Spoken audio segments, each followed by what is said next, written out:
Welcome to சுடர் கருணை பிரகாசம் சேனல். வாங்க, பேறுகால மருந்து குழம்பு தான் இன்றைக்கி நம்ம பார்க்க போகிறோம். இது புள்ள பெத்தா குழம்பு அப்படின்னு கூட சொல்லுவாங்க. மருந்து குழம்பு, செலவு குழம்பு அப்படின்னு சொல்லுவாங்க கிராமங்களில். ரொம்ப டேஸ்டியாக இருக்கும், எல்லாருமே சாப்பிடலாம். குழந்தை பெற்றவங்க சாப்பிட்றப்ப ரொம்ப தாய்ப்பால் சுரக்கும். அதாவது எப்படி சொல்லுவாங்கன்னா, ஒரு பக்கம் குழந்தை பால் குடிச்சிக்கிட்டு இருக்கும்போது மறுபக்கம் பால் சுரக்கணும். அப்போ தான் அந்த குழந்தைக்கு 1 வயசு வரைக்கும் பால் அதிகமாக கிடைக்கும். அதுக்கு நம்ம பாலாத்திட்டு இருக்கணுங்கிற அவசியம் இருக்காது. அந்த ஒரு சத்து கொடுக்கக்கூடிய குழம்புன்னா இந்த மருந்து குழம்பு. அதை எப்படி முறையாக செய்யலாம் அப்படிங்கிறத இன்றைக்கி நான் உங்களுக்கு சொல்லித்தர போகிறேன். ஈஸியாக நம்மளுக்கு கிடைக்கக்கூடிய பொருளை வச்சு நான் உங்களுக்கு மருந்து குழம்பு இப்போ சொல்லித்தர போகிறேன். இந்த மருந்து குழம்பு ஃபஸ்ட்டு ஸ்டெப்பு, அதாவது குழந்தை பெற்று 10ஆம் நாள்லேருந்து 40 நாள் வரைக்கும் இந்த குழம்பு நீங்கள் சாப்பிடணும். ரொம்ப டேஸ்டியாக இருக்கும். இது பேர் சதக்குப்பை. இது நம்ம நாட்டு மருந்து கடைகள் எல்லாம் கிடைக்கும். இந்த சதக்குப்பை அப்படிங்கிறது நாட்டு மருந்து கடையில். அதுக்கு தான் உங்களுக்கு க்ளோஸ்அப்பில் காட்டுறேன். பார்க்குறதுக்கு ஜீரகம் மாதிரி இருக்கும், ஆனால் அது ஜீரகம் கிடையாது. இது கண்டத்திப்பிலி. இதில் ஒரு 4-5 குச்சி எடுத்து வச்சுருக்கேன். ஒரு துண்டு சுக்கு, இஞ்சியை காய வச்சது தான் சுக்கு. இப்போ மல்லி விதை ஒரு 2 டேபிள் ஸ்பூன், 4 காஞ்ச மிளகாய், 1 டேபிள் ஸ்பூன் மிளகு, இது ஜீரகம். இப்போ நம்ம சதக்குப்பையில் கொஞ்சமாக 1 டேபிள் ஸ்பூன் இந்த அளவுக்கு நம்ம எடுத்து வச்சுக்குவோம். அப்போயெல்லாம் எல்லாமே கையளவு தான் போட்டாங்க. நம்ம இப்போ அளவு உங்களுக்கு சொல்லணுங்கிறதுக்காக நான் இதெல்லாம் எடுத்து வச்சுருக்கேன். சின்னதாக புளி, ஒரு உருண்டை, சின்ன உருண்டை, ஒரு கோலி குண்டு அளவு தான் எடுத்திருக்கேன். இது நாட்டு பூண்டு, முழுக்க நாட்டு பூண்டில் நீங்கள் செய்கிறப்ப ரொம்ப நல்லது. இது ஒரு 1/2 கிலோ உரித்து வச்சுருக்கேன். நான் 1/4 கிலோவுக்கு மேலே சின்ன வெங்காயம் உரித்து வச்சுருக்கேன். ஒரு 2 தக்காளியை நறுக்கி வச்சுருக்கேன். இப்போ ஃபஸ்ட்டு இதுக்கு நம்ம பொடி நடத்தணும். இந்த பொடியை நீங்கள் நடத்தி வச்சிட்டிங்கன்னா எப்போ வேணுனாலும் நீங்கள் மருந்து குழம்பு வைக்கலாம். நீங்கள் பூண்டு உரித்து போட்டு அதில் இந்த மருந்து பொடியை போட்டு நீங்கள் குழம்பு வச்சு சாப்பிடலாம். ரொம்பவே நல்லது. இப்போ கடாயில் காஞ்ச மிளகாய் சேர்த்துக்கலாம். மல்லி விதை 4 காஞ்ச மிளகாய், ஒரு 2 டேபிள் ஸ்பூன் மல்லி விதை, கண்டத்திப்பிலி, சுக்கு, ஜீரகம், சதக்குப்பை, மிளகு, இதெல்லாம் சேர்த்துக்கலாம். இதெல்லாம் சேர்த்து எல்லாத்தையுமே ஒன்றா சேர்த்து வறுத்துக்கலாம். இது வறுக்கும்போது ஹை ஃப்ளேமில் வைக்காதீங்க. இந்த மருந்து கசப்பு தட்டி போயிடும். ஸ்லோ ஃப்ளேமில் வச்சுக்கிட்டு நல்லா வறுத்தி எடுங்க. கொஞ்சம் நேரம் தான் ஆகும். இந்த மாதிரி மருந்து பொருளெல்லாம் நம்ம வறுக்கிறப்ப கொஞ்சம் பக்குவமாக வறுக்கணும். இல்லைன்னா அந்த கருகுன வாடை அடிச்சதுன்னா குழம்பு நல்லா இருக்காது. அது குழந்தை பெற்ற பெண்களுக்கு நம்ம செஞ்சு கொடுக்குறப்ப பார்த்து செய்யணும். நமக்கு முழு காரம் சேர்க்குறோன்னா அவங்களுக்கு உப்பு, புளி, காரம் எல்லாமே நமக்கு சேர்க்குறதுலேருந்து பாதி அளவு சேர்க்கணும். ஏன்னா வயிறு ரணமாக இருக்கும். அப்போ நம்ம ரொம்ப பார்த்து சமைச்சு கொடுக்கணும். அது பார்த்துக்கோங்க. இப்போ இதெல்லாம் நல்லா வறுபட்டதுக்கப்புறமா இதை எடுத்து ஆற வச்சுருங்க. ஆற வச்சுட்டு தான் மிக்ஸி ஜாரில் போட்டு அரைக்கணும். சூட்டோடு போட்டு அரைச்சோம்னா காரல் அடித்து போய்டும். ரொம்ப நாள் வச்சுக்க முடியாது இந்த பொடி. நான் இது எல்லாமே ஒரு குழம்புக்கு உள்ளது உங்களுக்கு சொல்லி காமிச்சிருக்கேன். இப்போ இந்த மாதிரி மிக்ஸி ஜாரில் போட்டு நல்லா பொடிச்சு எடுத்துகிட்டு வந்துடுங்க. அந்த சுக்கை 2ஆக உடச்சி போட்டுக்கோங்க. இல்லைன்னா மிக்ஸி ஜார் உடைய வாய்ப்பு இருக்குது. அதனால் 2ஆக உடச்சி போட்டுக்கிட்டிங்கன்னா நல்லா இந்த மாதிரி தூளாகிடும். நீங்கள் பயப்படவே தேவையில்லை. சின்ன மிக்ஸி ஜாரில் போட்டு பொடிச்சு எடுத்து வச்சுட்டு வந்திருக்கேன். இது எல்லாத்தையுமே நான் குழம்புல சேர்க்க போகிறேன். ஒரு குழம்புக்கு உள்ளது நான் இன்றைக்கி உங்களுக்கு அரைச்சி காமிச்சிருக்கேன் தூள். இதை நீங்கள் நிறையா கூட அரைச்சி எடுத்து ரெடி பண்ணி வச்சுக்கலாம். இப்போ 50 ml நல்லெண்ணெய் ஒரு மண் சட்டியில் இந்த குழம்பு நான் இன்றைக்கி வைக்க போகிறேன். எப்போவுமே இந்த மருந்து குழம்பெல்லாம் மண் சட்டியில் வைக்கிறப்ப ரொம்ப டேஸ்டியாக இருக்கும். இப்போ நல்லெண்ணெய், இதுக்கு முழுக்க நல்லெண்ணெயிலே தான் இந்த குழம்பு செய்யணும். 1 டேபிள் ஸ்பூன் வெந்தயம், ஒரு பெரிய துண்டளவுக்கு, அதாவது ஒரு விரல் பெருசுக்கு நம்ம பெருங்காயம், கட்டி பெருங்காயம் சேர்க்கணும். கண்டிப்பாக கட்டி பெருங்காயம் தான் சேர்க்கணும். அதுதான் குழந்தை பெண்களுக்கு வாய்வு சுற்றும் அப்படின்னு சொல்லுவாங்க.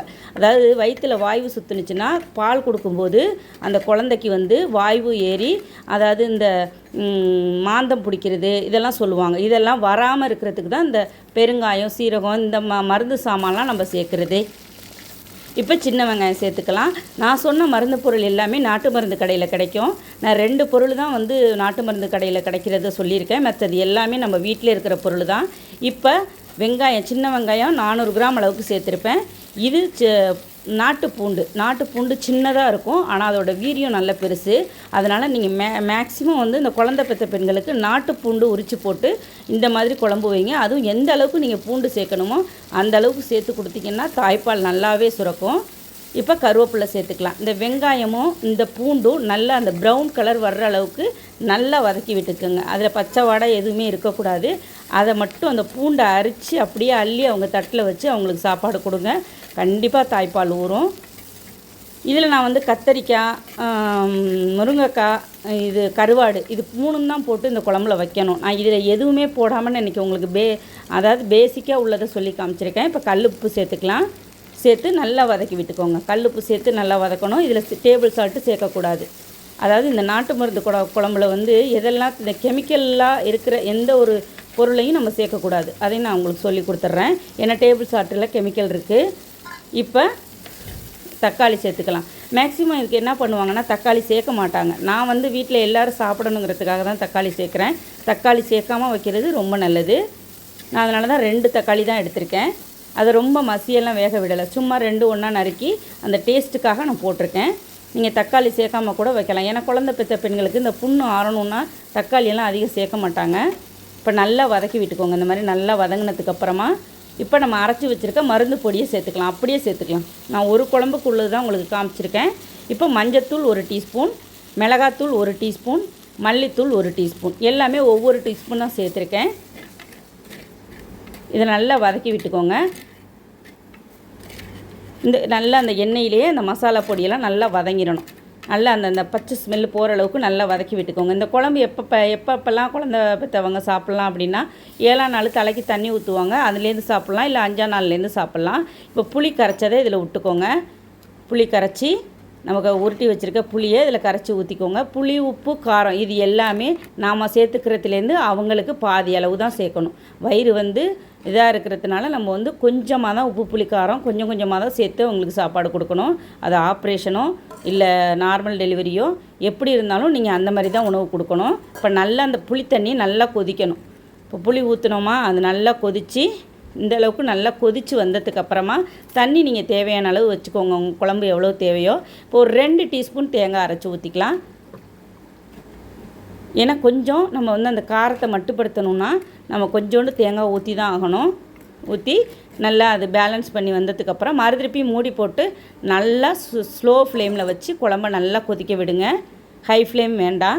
நல்லா கொதித்து அது எண்ணெயெல்லாம் பிரிஞ்சு பாருங்கள். குழம்பு பார்க்குறதுக்கே நமக்கு வந்து வத்த குழம்பு கன்சிஸ்டன்சிக்கு வந்துடும். அது இந்த மாதிரி வரணும் குழம்பு. அது வரைக்கும் நல்லா பக்குவமாக இந்த குழம்ப செய்யுங்க. கண்டிப்பாக சூப்பராக இருக்கும். வீட்டில் எல்லாருக்குமே இந்த குழம்பு பிடிக்கும். இந்த குழம்பு நீங்கள் செஞ்சிட்டிங்கன்னா வீட்டில் யாருமே இந்த புளிக்குழம்பு, காரக்குழம்பெல்லாம் கேட்க மாட்டாங்க. மருந்து குழம்பு வச்சிரு அப்படின்னு சொல்லுவாங்க. அந்த அளவுக்கு டேஸ்டியாக இருக்கும். நம்ம மருந்து பொடி அரைச்சி போட்டதே தெரியாது. அந்த அளவுக்கு நம்ம வந்து குழம்பு வைக்கணும். இந்த மாதிரி பக்குவமாக வச்சிங்கன்னா அது 1 வாரம் வரைக்கும் கூட அந்த சட்டியோடைய மண் சட்டியோடையே வச்சுட்டு நீங்கள் சூடு ஃப்ரிட்ஜிலலாம் வைக்கணும்னு அவசியம் இல்லை. சூடு பண்ணி கொடுக்கலாம். வாரத்துக்கு 3 தடவை குழந்தை பெற்ற பெண்களுக்கு கொடுங்க. கண்டிப்பாக அவங்களுக்கு வயிற்றில் இருக்க அந்த சிக்கல்லாம் வெளியாகணும். அப்போ தான் வந்து மறுதிருப்பி அது கருத்தரிக்கிறதுக்கான அந்த தன்மையை வந்து அந்த வயிறு அந்த கர்ப்பப்பை வந்து அதுக்கு ஸ்ட்ராங் பண்ணிவிடும். அதுக்கு தான் இந்த மாதிரி குழம்பெல்லாம் கிராமங்களில் நமக்கு வச்சு அம்மா, தாத்தா, பாட்டி அவங்கெல்லாம் வச்சு கொடுத்த ஒரு குழம்பு தான் இந்த மருந்து குழம்பு. அதை தான் இன்றைக்கி நான் உங்களுக்கு சொல்லி காமிச்சிருக்கேன். இந்த குழம்பு தான் எங்கள் அம்மா எனக்கு வச்சு கொடுத்தது. இதில் வந்து அந்த சத்தாசரண இலை, நிறைய இலையெல்லாம் வச்சு வேற குழம்பு வைப்பாங்க. அந்த குழம்பு ரெசிப்பியும் நான் உங்களுக்கு சொல்லி காமிக்கிறேன் அடுத்தடுத்த வீடியோவில். இது ரொம்ப நல்லாயிருக்கும். இந்த பேறுகால மருந்து குழம்பு நம்ம கிராமங்களில் வைக்கக்கூடிய ஒரு மருந்து குழம்பு. இதில் கொஞ்சமாக பச்சை நல்லெண்ணெய் ஊற்றிருக்கேன். அது ஊற்றி லாஸ்ட்டாக ஊற்றி இறக்கி வைக்கணும். அவ்வளவுதான். ஒரு டேபிள் ஸ்பூன் பச்சை நல்லெண்ணெய் ஊற்றி, அதாவது சூடு பண்ணாத நல்லெண்ணெய் ஊற்றி இறக்கி வச்சுருக்கேன். பாருங்கள், நல்லா எண்ணெய் பிரிஞ்சு சூப்பராக வந்திருக்கு. இதை சாப்பிடுங்க. கண்டிப்பாக குழந்தை பெற்ற பெண்களுக்கு தாய்ப்பால் நல்லாவே சுரக்கும். வயிற்றில் உள்ள அசடெல்லாம் வெளியாகும். இடுப்பு நல்லா பலப்படும். உடம்பு வந்து நல்லா ஃப்ரீயாக இருக்கும். நமக்கு வயிற்றில் இருக்க சிக்கல்லாம் வெளியாகினாலே உடம்பு நல்லா ஃப்ரீயாக இருக்கும். உடம்பு வலி இருக்காது. தாய்ப்பால் நல்லா சுரக்கும். இதை நல்லா சாதத்தில் ரொம்ப சூடாக சாப்பிடக்கூடாது. ஆறின சாப்பாட்டில் போட்டு சாப்பிடுங்க. சூப்பராக இருக்கும். உங்களுக்கு இந்த ரெசிபி யூஸ்ஃபுல்லாக இருந்துச்சுன்னா சுடர் கருணை பிரகாசம் சேனலுக்கு சப்ஸ்கிரைப் பண்ணுங்கள், லைக் பண்ணுங்கள், ஷேர் பண்ணுங்கள், கமெண்ட் பண்ணுங்கள். எப்போதும் போல உங்கள் சப்போர்ட் கொடுத்துட்டே இருங்க. நன்றி, வணக்கம்.